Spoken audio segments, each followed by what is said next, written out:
My parents gave my sister $80,000 for her wedding and told me, "You don't deserve any help." So I cut all contact and continued with my life. 2 years later, my sister passed by my 5 million house and called my mother, crying. Why does she have that? I never thought I'd be writing this, but recent events have pushed me to finally share what happened between me and my family. This is long, so grab some coffee. Growing up, I always knew Madison was the favorite.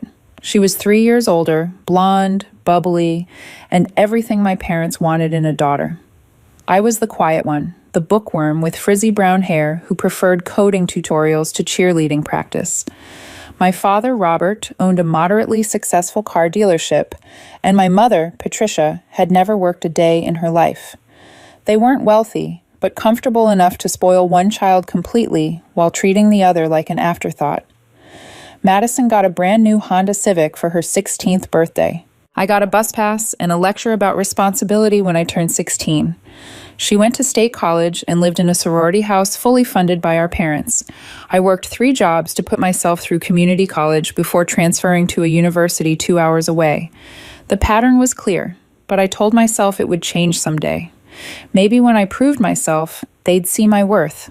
How naive I was. 5 years ago, Madison got engaged to her boyfriend Brett, a middle manager at a logistics company. The wedding planning began immediately, and it was all my mother could talk about. Every Sunday dinner became a 3-hour discussion about flower arrangements, venue options, and dress fittings. I sat there, fork pushing food around my plate, invisible as always. Then came the announcement that changed everything. We were at my parents' house, and Madison was going through her wedding budget with Mom and Dad. I was only half listening until I heard the number, $80,000. My head snapped up so fast I nearly gave myself whiplash. "Wait, what?" I asked, surely having this heard. My father didn't even look at me. "We're giving your sister $80,000 for the wedding. It's what she deserves for finding such a good man."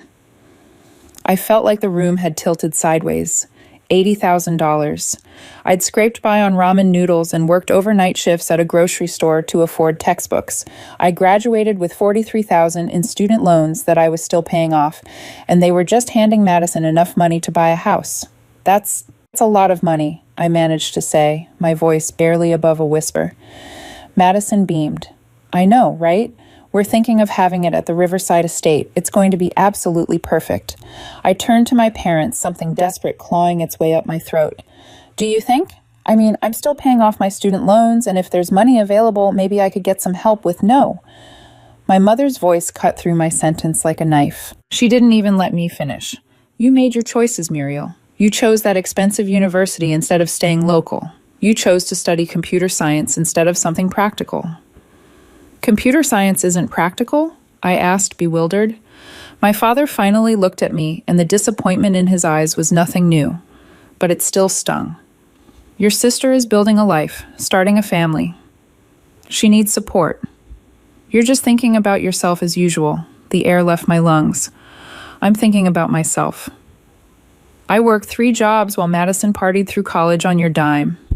"That's enough," my father said, his voice rising. "Your sister knows how to appreciate what she's given. She's always been grateful, always been the daughter we could be proud of. And I'm not." The question came out broken, years of rejection finally crystallizing into words. My mother sighed like I was exhausting her. "Muriel, you don't deserve any help. You've never appreciated what we've done for you. You've always been difficult, always been distant. Madison includes us in her life. When was the last time you called just to chat?" I stood up, my chair scraping against the hardwood floor. "When was the last time you answered when I did call?"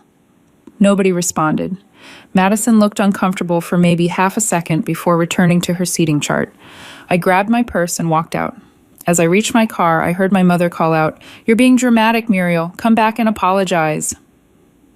I didn't go back. I drove to my tiny apartment, sat on my secondhand couch, and made a decision. If I didn't deserve their help, fine. I didn't need their anything. The life I built would be mine alone, and it would be spectacular. The next morning, I blocked their numbers. All of them. I deleted Facebook, Instagram, every connection we had. My coworker, Emma, thought I was crazy when I told her what happened. "You're cutting off your entire family over money?" she asked during our lunch break. It's not about the money, I tried to explain. It's about them telling me to my face that I'm worthless to them, that I don't deserve basic help while they fund my sister's fairy tale. Emma squeezed my hand. Then show them what you're worth. And that's exactly what I did. The first few weeks were harder than I expected. I'd find myself reaching for my phone to call my mom about something trivial, a funny thing that happened at work, a recipe question, the kind of mindless check-ins that daughters do. Then I'd remember and feel the loss all over again. It wasn't that I missed them exactly. I missed the idea of them, the fantasy of parents who actually cared. My apartment felt different somehow, smaller and quieter. I'd come home from work and sit in the silence, realizing that for the first time in my life, I was truly alone. No safety net, no backup plan, no family to fall back on if things went wrong. It was terrifying and liberating in equal measure. I started seeing a therapist, Dr. Rachel Chen, during this time. Emma had recommended her, and honestly, it was one of the best decisions I ever made. In our third session, I broke down completely. I keep thinking I'm overreacting. I sobbed into a tissue. Maybe I should just apologize and go back. Maybe having a family, even a bad one, is better than having no one. Dr. Chen leaned forward in her chair. Muriel, you didn't cause this break. You simply stopped accepting unacceptable treatment. There's a difference between being alone and being lonely. Right now, you're alone by choice, because being with them made you feel lonelier than being by yourself. Her words hit me like a revelation. She was right. I felt more alone, sitting at that dinner table, invisible and dismissed, than I ever did in my empty apartment. What they did was emotional abuse, Dr. Chen continued gently. Favoritism to this extreme, the constant comparisons, the withholding of support while lavishing it on your sister, these are forms of psychological harm. You're not overreacting. You're protecting yourself. Over the following months, therapy helped me unpack 30 years of damage. I started recognizing patterns I'd never noticed before. How my mother would praise Madison for the smallest accomplishments, but never acknowledge my achievements, no matter how significant. How my father would light up when Madison entered a room, but barely glance up from his newspaper when I came home. How family photos were carefully curated to feature Madison prominently, while I was often cropped out or relegated to the edges. I remembered my high school graduation, where I graduated with honors and a full scholarship to community college. My parents had shown up late, missed my name being called, and left early because Madison had a hair appointment. When I gotten upset, my mother had said, "Don't be so sensitive, Muriel. It's just a graduation. Madison's prom is next week, and that's much more important." Dr. Chen asked me to bring in photos from my childhood. Looking through them with her, I saw things I blocked out. In every single picture, Madison was smiling, vibrant, the center of attention. I was always slightly out of focus, my smile uncertain, my body language screaming discomfort. In one particularly painful photo from Madison's Sweet 16, I was literally standing outside the frame, partially cut off, while Madison posed with our parents like they were the perfect family of 3. This must have been so painful to live through, Dr. Chen said softly, examining the photos. I just thought it was normal, I admitted. I thought maybe I deserved it somehow, like there was something fundamentally wrong with me that made me unlovable. There's nothing wrong with you, Muriel. There was something very wrong with how you were treated. Armed with this new understanding, I channeled my pain into productivity. Therapy gave me clarity, and clarity gave me focus. Every session where I unpacked another layer of dysfunction became fuel for my determination to succeed. I threw myself into my work at the tech startup where I'd been employed for 2 years. I was a junior developer, but I had ideas, big ones. I'd been working on a project in my spare time, a piece of software that could revolutionize inventory management for small to medium businesses. It used machine learning to predict stock needs based on dozens of variables, reducing waste and increasing efficiency. The software had started as a class project during my final year of university. My professor, Dr. Alan Martinez, had pulled me aside after I presented it. "Muriel, this is exceptional work. Have you considered developing this further? This could be commercially viable." At the time, I'd been too focused on just surviving, working my overnight shift, studying during every spare moment, living on 4 hours of sleep to seriously consider it. But I kept the code tucked away in a folder on my laptop, a seed waiting for the right conditions to grow. Now, with my family's rejection ringing in my ears and Dr. Chen's encouragement to channel my energy productively, I pulled out that old project. I spent every evening and weekend refining it, expanding it, making it better. My tiny apartment became mission control. I set up a workstation in my bedroom, bought a second monitor with money from my tax refund, and worked until my eyes burned and my fingers cramped. The original concept was solid, but I realized it needed more. I incorporated predictive analytics for seasonal trends, integrated it with multiple point-of-sale systems, and added a user-friendly dashboard that even the least tech-savvy business owner could navigate. I beta tested it with 3 small businesses, including the corner store where I'd worked during college. The owner, Mrs. Rodriguez, called me after the first month. "Muriel, this thing you made, it's incredible. I haven't had to throw out expired product in weeks. My orders are perfect. You need to sell this." Her words were the validation I needed. While Madison was presumably enjoying her lavish wedding, I wouldn't know. I wasn't invited. Not that I would have gone. I was building something that mattered. I worked 16-hour days, fueled by coffee and the burning knee to prove something to myself. Emma would bring me dinner sometimes, finding me still coding at midnight. "You're going to burn out," she warned one evening, watching me debug a particularly frustrating section of code. "I can't stop now," I told her, not looking away from my screen. "This is it, Emma. This is my shot." Marcus, my boss at the startup, noticed my exhaustion one morning when I nearly fell asleep in a meeting. He pulled me aside afterward. "Muriel, you look terrible. What's going on?" I almost brushed him off, but something made me honest. I've been working on a side project, inventory management software using machine learning. "I think it could be something big." His eyes widened. "Show me." 6 months after cutting contact with my family, I pitched my software to Marcus in the company's small conference room. My hands shook as I set up my laptop, connected it to the projector, and walked him through every feature. I showed him the beta results, the user feedback, the market research I'd done on competitors. I'd prepared for every possible question, every objection, every doubt.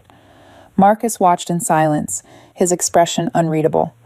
When I finished, he sat back in his chair and exhaled slowly. "This is brilliant, Muriel. Genuinely brilliant." My heart hammered against my ribs. "So, what do you think?"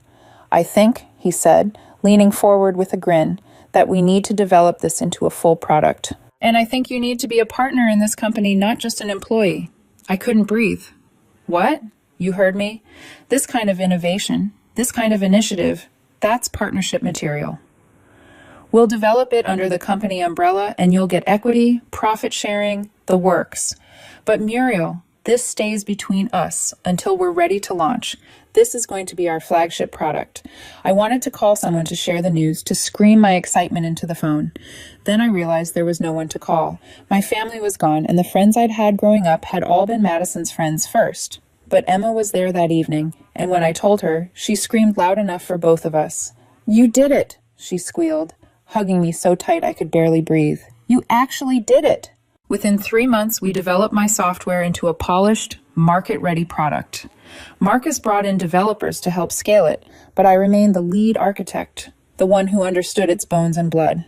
We named it Inventory IQ, and our first major client was a chain of 30 sporting goods stores across the Midwest. They reported a 47% reduction in waste within the first quarter. The testimonials started rolling in. Business magazines wrote about us. Within 6 months, we had our first major national retail chain with over 200 locations wanting to implement Inventory IQ across their entire network. The contract was worth $3.2 million. I sat in the meeting where we signed the deal, dressed in a blazer I'd bought specifically for the occasion, and watched Marcus shake hands with their CEO. Afterward, he turned to me. "We just changed your life, Muriel. You know that, right?" Within a year, we were expanding rapidly. We hired a sales team, a customer service department, and more developers. My title changed from junior developer to chief technology officer. My salary went from $55,000 a year to a base of $240,000, plus equity and profit sharing. Marcus made me a full partner, and suddenly, I went from living paycheck to seeing revenue shares that made my head spin. The software took off in ways I'd never imagined. We expanded beyond retail into restaurants, warehouses, even hospitals managing medical supplies. Every new sector we entered, inventory IQ proved its worth. The algorithm I'd written in my bedroom, running on hope and caffeine, was now processing millions of data points daily for hundreds of companies. I hired a financial advisor, a sharp woman named Diane, who'd been recommended by Marcus. She sat me down in her office, looked at my accounts, and smiled. "Muriel, do you understand how much money you're making?" "I know it's a lot," I said, still not quite grasping the reality. "You're going to be a millionaire before the end of the fiscal year. Probably a multimillionaire if this growth continues. We need to talk about investments, tax strategies, long-term planning." Multimillionaire. The word felt foreign, impossible. I'd spent so many years counting pennies, choosing between buying groceries or putting gas in my car. That wealth seemed like a language I'd never learned to speak. But Diane taught me. We created an investment portfolio diversified across stocks, bonds, and real estate. She helped me understand tax advantages, retirement planning, and wealth preservation. Every decision was strategic, every dollar put to work. Money isn't just about having it, Diane explained during one of our sessions. It's about making it work for you. You've earned this, Muriel. Now, let's make sure it grows. 2 years after that dinner, where my parents told me I didn't deserve help, my bank account had 7 figures in it. I paid off every cent of my student loans in a single payment, watching the balance drop to zero with a satisfaction that was almost spiritual. The $43,000 that had hung over me like a cloud was gone, erased, no longer a chain around my future. I remembered the overnight shifts at the grocery store, scanning items at 3 a.m. while studying for exams during the slow periods. I remembered choosing the cheapest instant ramen, skipping meals to afford textbooks, wearing shoes with holes in them because new ones weren't in the budget. Every sacrifice had led to this moment. I'd invested wisely, diversified my portfolio, and worked with a financial advisor who helped me make smart decisions. Then I bought a house. Not just any house, a custom-built contemporary masterpiece in Evergreen Heights, the most exclusive neighborhood in our city. 5 bedrooms, 6 bathrooms, a gourmet kitchen that would make a chef weep, and a backyard with an infinity pool overlooking the city. The price tag was $5.3 million, and I paid 40% down in cash. Finding the house had been an experience in itself. The realtor, a Polish woman named Catherine, who worked exclusively with high-net-worth clients, had been skeptical when I first contacted her. I was 29 years old, showed up to our first meeting in jeans and a blazer, and asked to see homes in the multi-million-dollar range. "Do you have pre-approval from a lender?" she'd asked, her tone professional but doubtful. I handed her a letter from my bank. Her eyebrows rose steadily as she read it. "I see. Well then, let's find you a home." We looked at 12 properties over 3 weeks. Each one was impressive. Sprawling estates, historic mansions, modern architectural marvels. But nothing felt right until Catherine showed me the contemporary in Evergreen Heights. It was still under construction, about 60% complete. We walked through what would become the living room, and I looked out at the wall of windows facing the city below.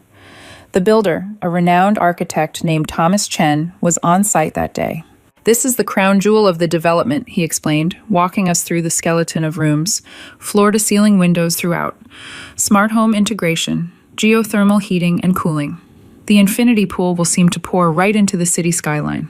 "Can I make changes to the design?" I asked, running my hand along an exposed beam. Thomas and Catherine exchanged glances. "Depends on the changes," Thomas said carefully. "We're pretty far along. The master suite, I want the bathroom expanded, and the home office, I need it bigger. Much bigger, 20 by 25 feet minimum. Built-in bookshelves, specialized electrical for multiple workstations, soundproofing." Thomas pulled out the blueprints, spreading them across a makeshift table of sawhorses and plywood. "I can make that work, but it'll add to the cost and the timeline." "How much and how long?" He did some quick calculations. Another $250,000, and we're looking at 4 more months of construction. I didn't hesitate. "Do it." Catherine looked at me with newfound respect. "You're serious about this?" "Completely." The house was everything I'd ever dreamed of, and nothing I'd ever expected to achieve.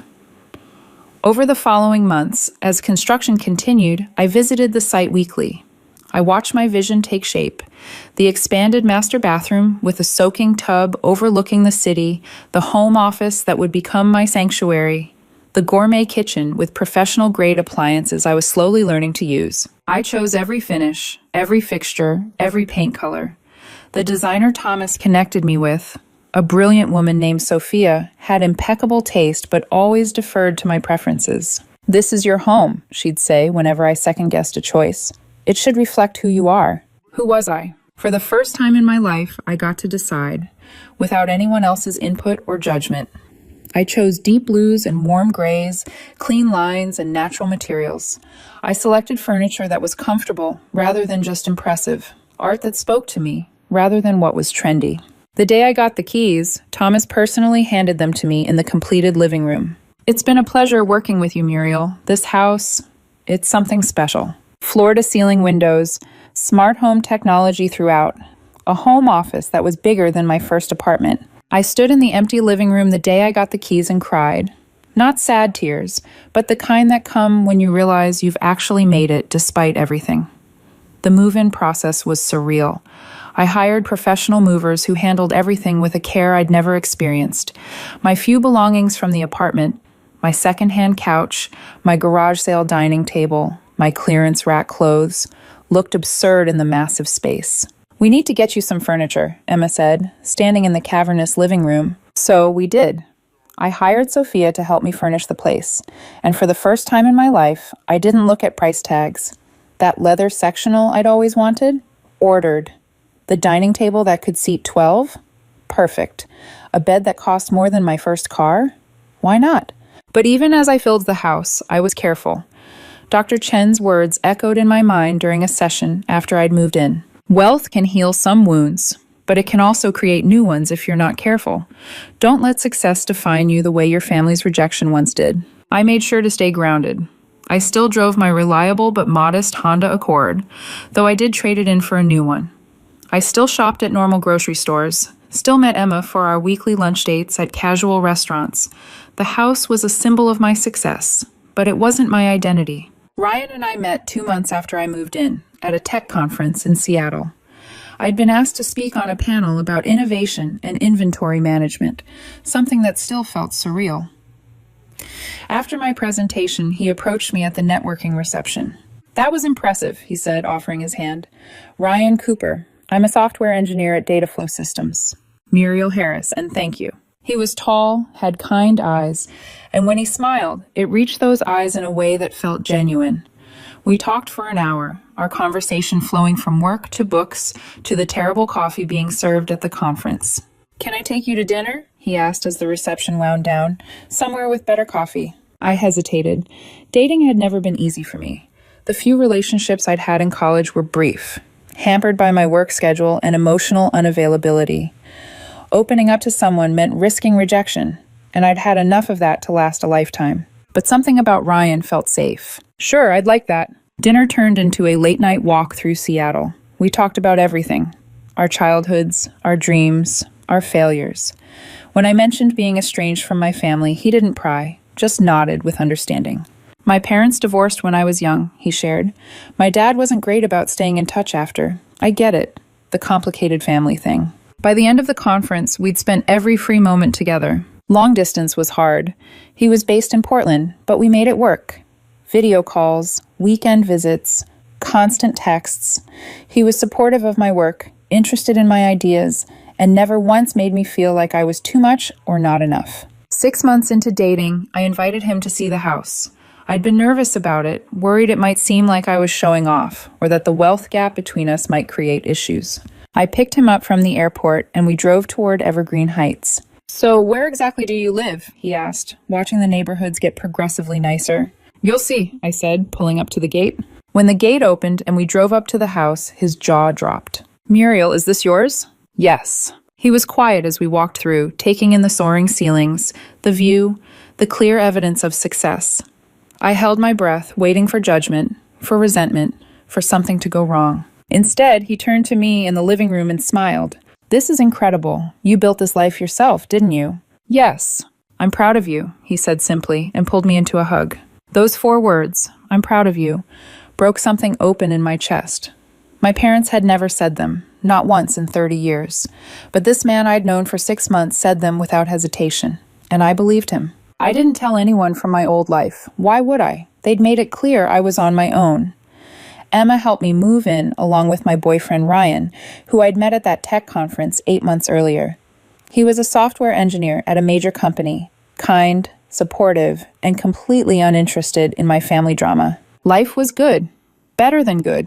I had work I loved, people who appreciated me, and a home that was entirely mine. The hole where my family used to be had healed over, leaving a scar, but no longer an open wound. Then, 3 weeks ago, my carefully constructed peace shattered. I was in my home office on a video call with a client when my doorbell rang. I ignored it. I had a smart doorbell that recorded everything, and I could check it later. But then my phone started buzzing. Unknown number, then another, then another. After my meeting ended, I checked my doorbell footage. My stomach dropped. It was Madison. She was standing at my front gate, looking up at my house with her mouth literally hanging open. She tried the intercom, peered through the gates, even attempted to take pictures over the fence. Then I listened to my voicemails. "Muriel, it's Madison. I was driving through Evergreen Heights with some friends, and I saw your name on the mailbox. This can't be right. Call me back." The next one was angrier. "Muriel, what the hell? How do you have a house here? These homes are worth millions. Call me back right now." The third wasn't from Madison. It was my mother, and her voice was shrill with emotion. "Muriel Marie, your sister just called me crying. Absolutely hysterical, saying you live in a mansion. She said, 'Why does she have that when we gave her nothing?' You need to call us immediately and explain what's going on." I listened to all 7 voicemails, each one more demanding than the last. My father's voice appeared in the 6th one, gruff and confused. "Muriel, this is your father. We need to talk about your situation. This is family business. Call us back." I deleted them all without responding, but they didn't stop. Over the next week, I received 43 calls from various family members. Apparently, Madison had started a whole campaign. My Aunt Cheryl called, my Uncle Tim, even my grandmother. The messages ranged from concerned to congratulatory to downright accusatory. My grandmother's message was particularly telling. "Sweetheart, your mother is beside herself. She can't understand how you could be doing so well without telling the family. She feels betrayed that you've kept this success a secret. Please call her." Betrayed. The word almost made me laugh. They betrayed me my entire life. But now that I had something they wanted to be part of, suddenly I was the bad guy for not sharing. Emma came over with wine after I told her what was happening. "So, what are you going to do?" "Nothing," I said, pouring us both generous glasses. "I'm going to do exactly what they taught me to do. Live my life without them." "They're going to keep trying," she warned. She was right. The calls continued. Then came the letters, forwarded from my old address. My mother's handwriting on the envelope made my hands shake, but I read it anyway. "Muriel, I don't understand why you're doing this. We're your family. Yes, we had a disagreement 2 years ago, but this is ridiculous. Your sister is heartbroken, thinking about how you're living in luxury while she and Brett are struggling in their starter home. Your father's dealership hasn't been doing well, and we could really use your help. Surely with all your success, you can spare something for the people who raised you. We made mistakes, but family forgives. It's time to come home and be part of this family again. Madison's pregnant, and she wants her baby to know their aunt. Love, Mom." I read it 3 times, each time finding new layers of manipulation. They wanted me back now that I had money. Madison was struggling in her starter home, the one they probably helped with the down payment for, while living off my success, and the pregnancy announcement used as bait to reel me back in. I wrote a response. I wrote it, rewrote it, and revised it a dozen times. Finally, I settled on something that said everything I needed to say. "Patricia, you're right about one thing. We had a disagreement 2 years ago. You told me I didn't deserve any help. You told me I wasn't the daughter you could be proud of. You gave Madison $80,000 and gave me the clear message that I was worth nothing to this family. So I listened. I built a life where I don't need your help, your approval, or your presence. I deserve the success I've earned through my own hard work, something you never believed I was capable of. You feel betrayed that I kept my success secret. I kept nothing secret. I simply don't have a relationship with you anymore. You're not entitled to updates on my life, my finances, or my happiness. Madison's baby will have plenty of family, but I won't be part of that picture, just as I wasn't part of the family picture you made clear I didn't fit into. Don't contact me again." Muriel. I sent it certified mail so I'd know she received it. The confirmation came 3 days later. The response was immediate and explosive. My phone rang within an hour of the delivery confirmation. My father's number. I didn't answer, but the voicemail he left was memorable. How dare you? His voice was shaking with rage. How dare you throw our generosity back in our faces? We gave you a roof over your head, food to eat, and this is how you repay us? You're a selfish, ungrateful brat, and you don't deserve the success you've stumbled into. Mark my words, Muriel, you'll fall. And when you do, don't come crawling back to us. I saved the voicemail not because it hurt, though it did a little, but because it was proof that I'd made the right decision. Ryan found me sitting in our home theater, staring at nothing. You okay? He asked, sitting beside me. They called me selfish, I said. After everything, I'm the selfish one. He pulled me close. You know what I think? I think they're terrified. They're terrified because they can't control you anymore. They can't use love or money or guilt to manipulate you. You're successful without them, happy without them, and that destroys their narrative that you needed them. He was right. My success had demolished the story they told themselves, that Madison was the capable one, the one who deserved investment, while I was the problem child who would never amount to anything. 2 days ago, something changed. Emma called me, her voice tight with concern. You need to see this. She sent me a screenshot. Madison had posted on Facebook and someone had shared it publicly. The privacy settings must have been wrong because it was spreading. The post read, some people forget where they came from. My sister has millions while her family struggles, and she won't even take our calls. Money changes people, and not always for the better. Praying she remembers what family means before it's too late. The comments were a mix of support for Madison and people asking for more context. Several commented things like, there's always two sides to a story. Maybe she has good reasons.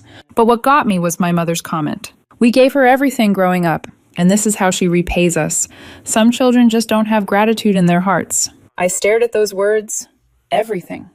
They'd given me everything. According to her revised history, the bus pass instead of a car was everything. The student loans instead of paid tuition were everything. The constant comparisons and disappointments were everything.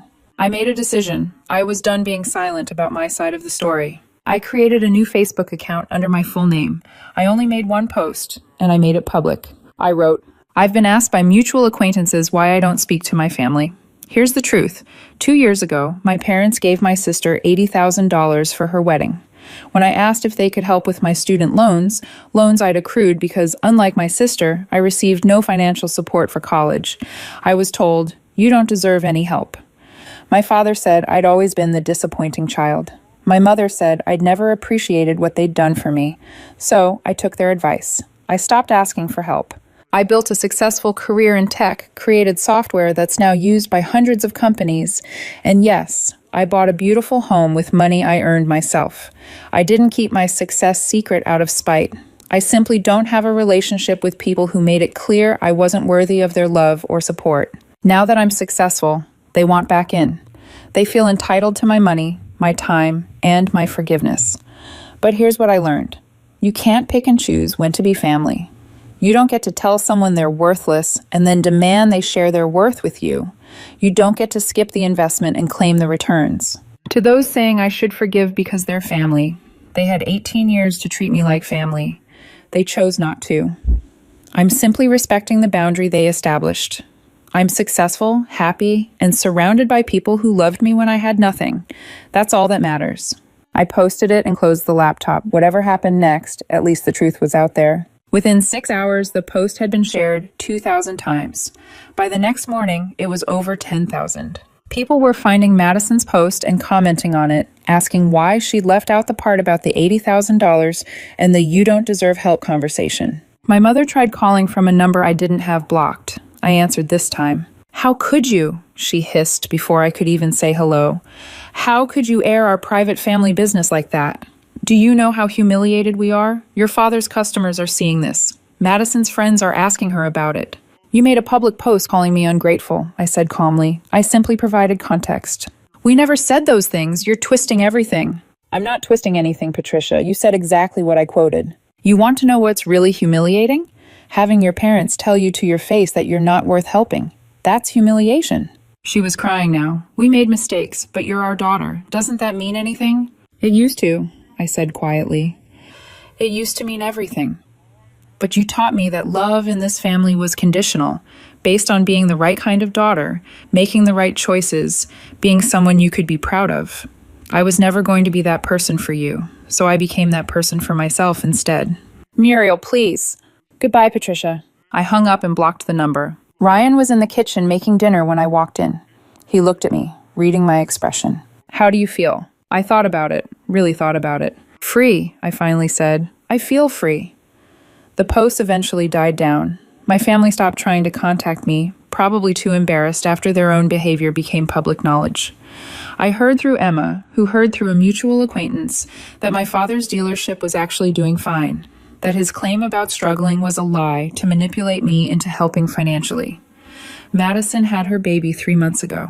I know because my grandmother sent me a birth announcement to my office, having somehow found the address. I looked at the picture of the baby, a little girl named Sophie, and felt nothing. Not anger, not sadness, just a distant recognition that somewhere out there I had a niece I'd never meet. I sent the announcement through the shredder and went back to work. Last week I got engaged. Ryan proposed during a weekend trip to the coast, and I said yes without hesitation. We're planning a small ceremony, just close friends and the family we've chosen for ourselves. Emma will be my maid of honor. Ryan's parents, who've treated me with more kindness in 2 years than my own parents did in 28, will walk me down the aisle together. The wedding will cost whatever we want it to cost because we're paying for it ourselves. There's freedom in that, in knowing that every choice is ours alone, unburdened by obligation or guilt. Sometimes late at night, I wonder what would have happened if they'd just said yes that day, if they'd helped with even a fraction of what they gave Madison. Would I still have been driven to succeed so dramatically? Would I have stayed in their lives, settled for less, never pushed myself to create something extraordinary? I'll never know. But I do know this. The rejection was the best gift they ever gave me. It forced me to bet everything on myself, and I won. My house isn't just a building worth $5 million. It's proof that I was always worth more than they could see. Every room, every window, every carefully chosen detail is a testament to the person I became when I stopped waiting for their approval. Madison drove past my house and called our mother crying, asking why I had that when they gave me nothing. The answer is simple. I have this precisely because they gave me nothing. Their absence created the hunger that fueled my success. Their doubt became my determination. Their rejection became my redemption. I don't hate them anymore. Hate requires caring, and I've moved beyond that. They're just people who made choices, and I made different ones. Their losses aren't my burden to carry. Emma asked me last night if I'd ever regret cutting them off. I looked around my home office, at the life I built, at Ryan planning our wedding in the next room, at the career that challenges and fulfills me. No, I said, I don't think I will. Some people spend their whole lives trying to prove themselves to family who will never see their worth. I spent 2 years proving it to myself instead, and that's made all the difference. The lights of the city sparkle below my infinity pool every evening, a reminder of how far I've come from that dinner table where I was told I didn't deserve help. They were right, in a way. I didn't deserve their help. I deserved so much better, and I found it on my own. That's my story. That's how I went from the disappointing daughter to the woman with the $5 million house, not through revenge, not through spite, but through the simple act of believing in myself when no one else would. And honestly, that's the best payback of all.